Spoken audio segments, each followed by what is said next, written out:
My worst date was an experience I had in high school. I think it was my sophomore year. I went out with this one guy from a football team. The worst date I've ever had was a Tinder date. We were hitting off well, and we took her out to sushi. Well, one bad date, it wasn't a bad date in general, but something that was bad / kind of funny that happened. My worst one of all time was like when I first got my car. I was a sophomore, I just started driving, and I asked out a senior who was like super duper hot. And I mean, at the time I liked him, and so he was gonna drive me. We were gonna go see a movie, and I was like really excited because I'm like, wow, it's one of my first dates I've ever gone on.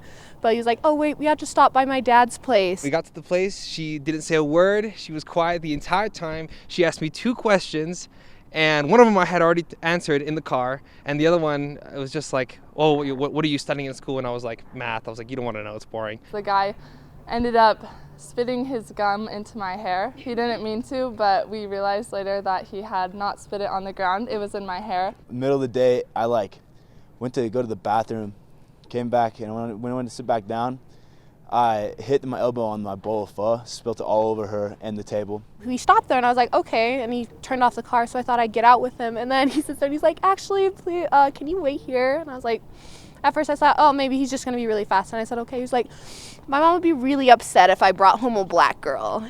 And so the entire time was us awkwardly looking at each other, me awkwardly trying to get her to talk to me. And in the end, I cut the date hella early so I could go back to campus and study. That resulted in me panicking, and then we had to cut a whole chunk out of my hair. I dropped her off. I went in for a kiss, and she gave me a hug. And she was like, about to fuss though. FYI for me is make sure he's not racist before I go out on a date with him.